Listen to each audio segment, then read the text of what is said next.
What do you think of when you think of Taiwan? Bubble tea, 7-Elevens, safe infrastructure?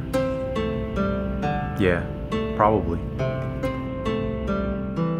In contrast to today's safe and progressive society, for much of its colonial history, Taiwan, or Formosa, was once the wild, wild east.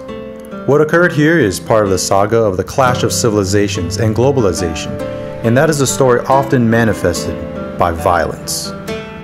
Hey, why do you think Taipei had fortress walls?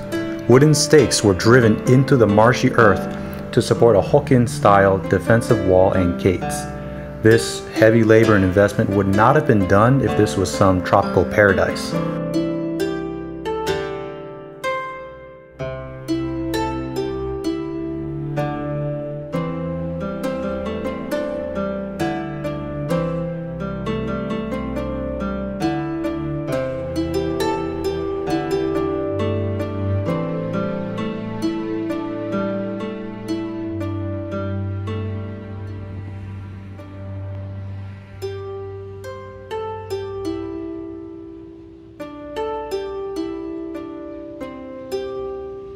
Just as walls once surrounded Taipei, the Taiwanese frontier once had its own wall, so to speak.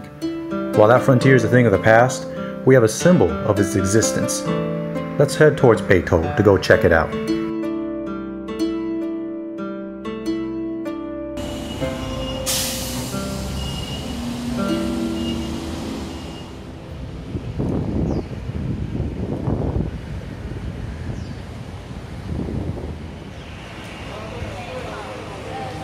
A stele is like a stone monument or an upright tablet that has writing on it to honor a person, commemorate an event, or demarcate lands, and so on. This one is from the Qing era Frontier Formosa and is one of many border stones that used to dot the island. They form the boundary called the Tǔniú jièxiàn, or soil cattle dividing line, decreed in the year 1722, or the 61st year of Emperor Kangxi. Those within or west of the boundary were ostensibly under the rule of the Qing Empire, and those beyond were autonomous Fan or savages. Thus, the stones were later called the Fan jièbēi, or Savage Boundary Stele. This border was defended by the Aiyong system, where the guards attempted to stop indigenous raiders from the uplands and prevent illegal colonization from the lowlands. We've come a long way from that barbaric, though nuanced past, but Taiwan is what it is because of it. And this stone, this stele, gives us a glimpse into that bygone world of Frontier Formosa. Kaiken, Taiwan. The south of the Qing Empire was devastated from war. The people were desperate, and so despite initial bans on immigration and the death penalty, many made their way to Taiwan. They were mostly Holo, or Minnan peoples, or Hakka, and these would have been from Fujian province, specifically Zhangzhou, Quanzhou, and Xiamen, or the highlands of Guangdong, where the Hakka traditionally live.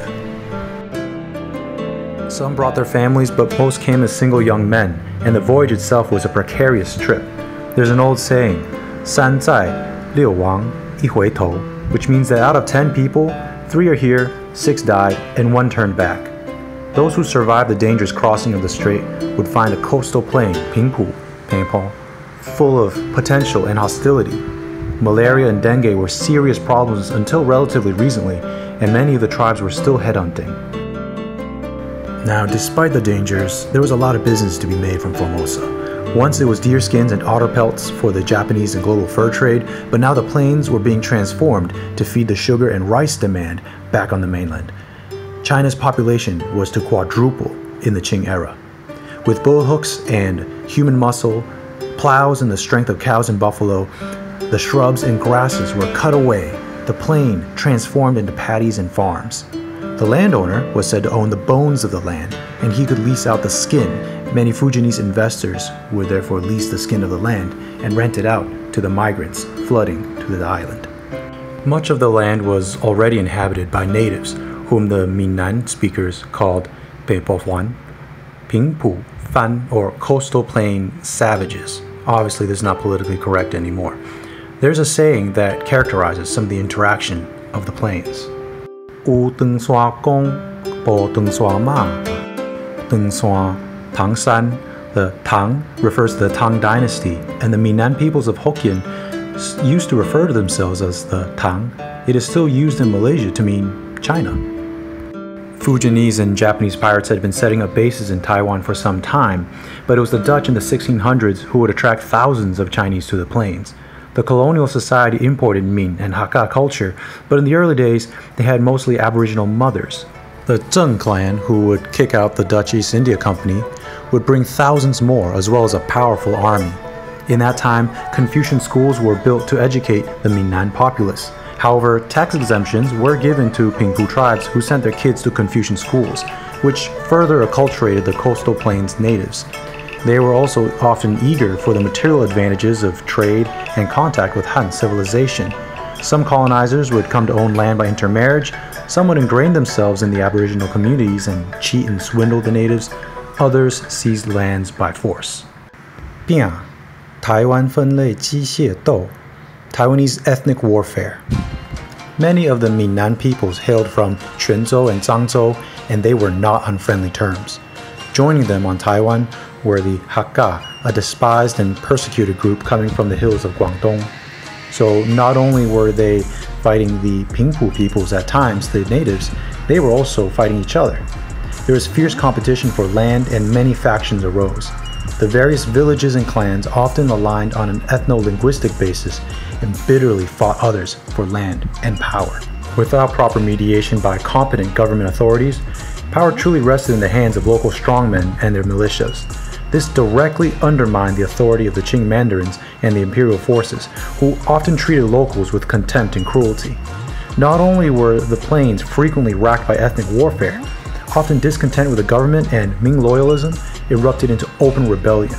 Uprisings occurred so often that there's this saying, 3年一小反 5年一大乱. Every 3 years a rebellion, every 5 years an uprising. The ethnic hostilities between Ming, Hakka, and many Aboriginal groups manifested during the revolts. In fact, during the Tǔniú rebellion, many Holo and Pingpu peoples would fight against the Qing, but Hakka and Puyuma warriors would resist the rebels and hunt down the fugitives.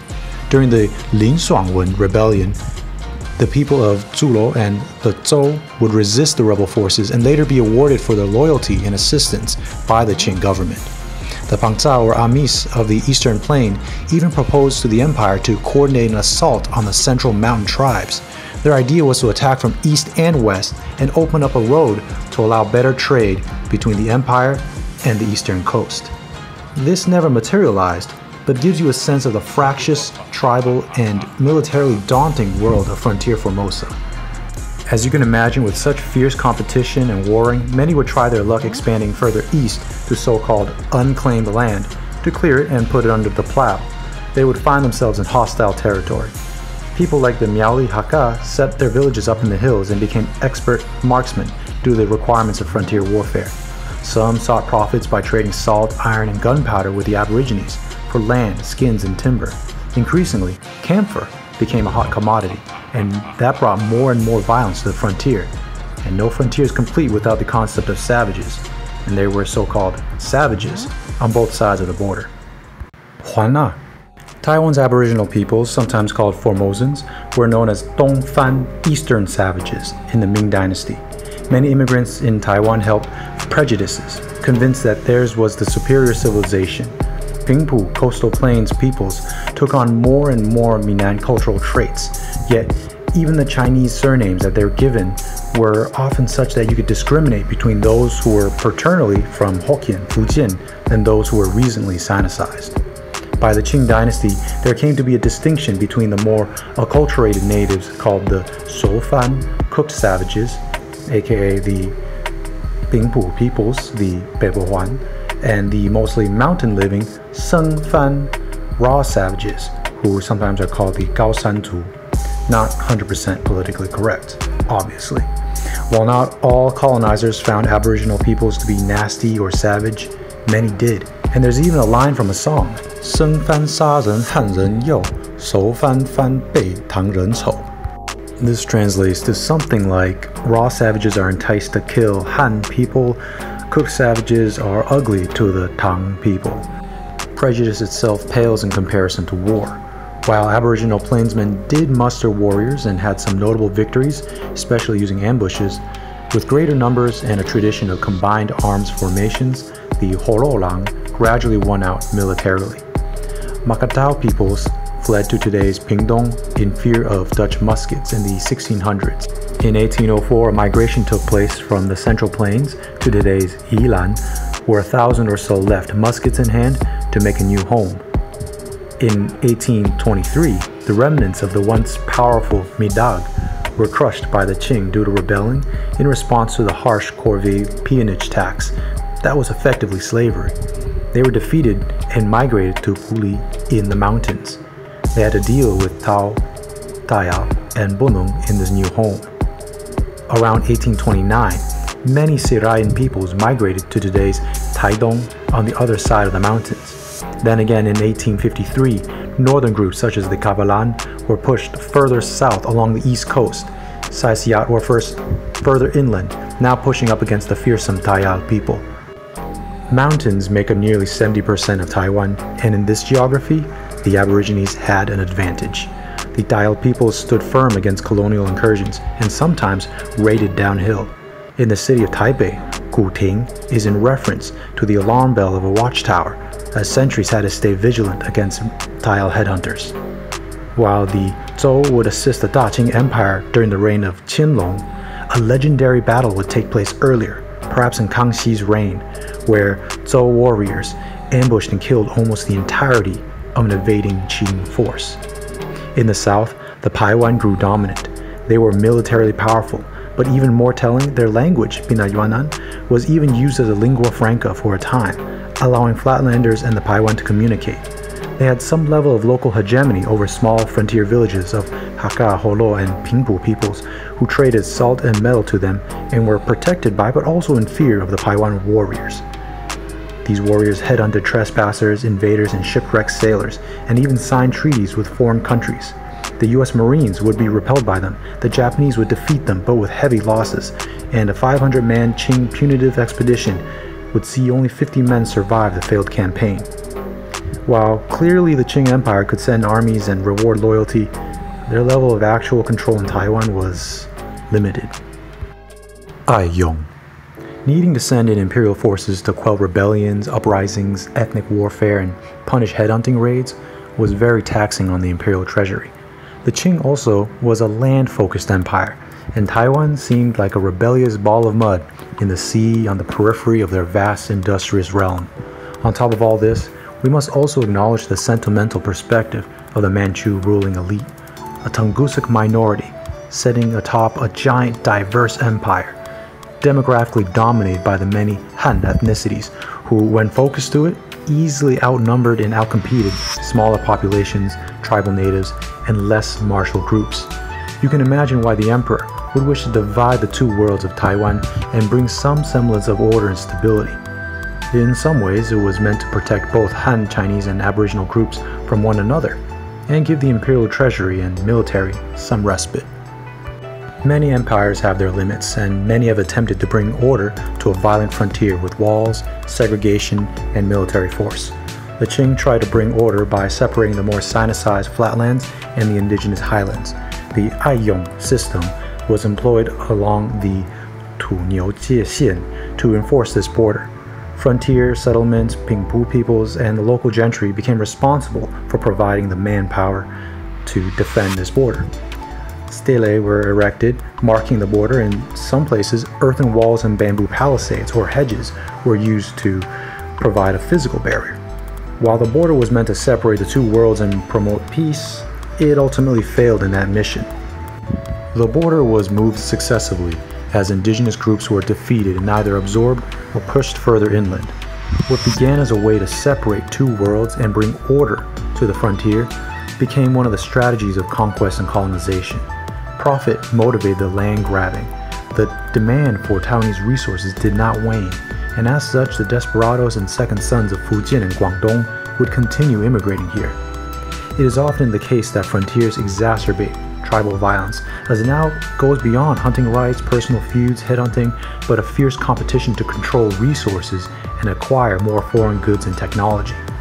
All of this meant escalating violence in this nuanced, profitable, blurry, and dangerous Frontier Formosa. It was this environment that the Qing dynasty attempted to bring order, to divide and segregate what was more familiar from the more alien, the more Chinese from the more Austronesian, the more cultivated and taxable lands from the wilder, less agriculturally suitable. Empires hit their limits, and where there are competing parties, a frontier forms. The Great Wall of China, Hadrian's Wall, the Russian Abatis Line. Here in Taiwan, it was the Tǔniú jièxiàn, nowadays sometimes called the jièxiàn.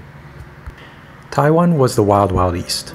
A large part of the island was not under Qing authority whatsoever, and as that empire declined, British, French, American, and especially Japanese forces poked and prodded, looking for weaknesses. The 1874 Japanese expedition to Formosa demonstrated the complacency of the Qing court. In 1895, after beating the Qing Empire in war, the Japanese would be given Taiwan and they would invade. It took a decade of fierce fighting to fully control the plains. This boundaries-old Aiyong, the border defense system, was replaced with modern Japanese military guard posts and stretches of barbed wire fences. Mountain tribes were defeated with this upgraded border, used to pressure and starve them of salt, gunpowder, and iron. Eventually, all the highland Aboriginal communities were defeated, and this border was no longer necessary. The line of savagery was gone, and that stele, jièbēi, stands as a reminder and gravestone of that past, of Frontier Formosa. Yeah, wow, what an epic saga. Globalization, market forces, colonization, frontier warfare, the clash of civilizations. Taiwan is truly a remarkable place with quite an amazing heritage and history. I hope I was able to capture just a bit of the essence of Frontier Formosa for you, and I hope it inspires you to go and learn more about this beautiful place, the homeland, Taiwan.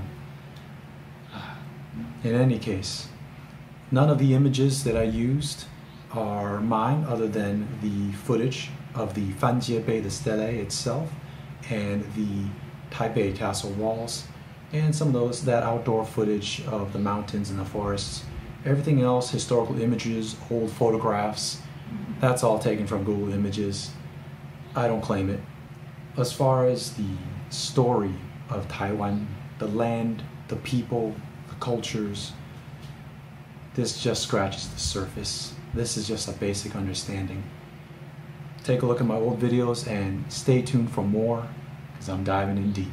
Make sure you subscribe if you aren't already, hit that bell icon for notifications, and like and share if you enjoyed this video.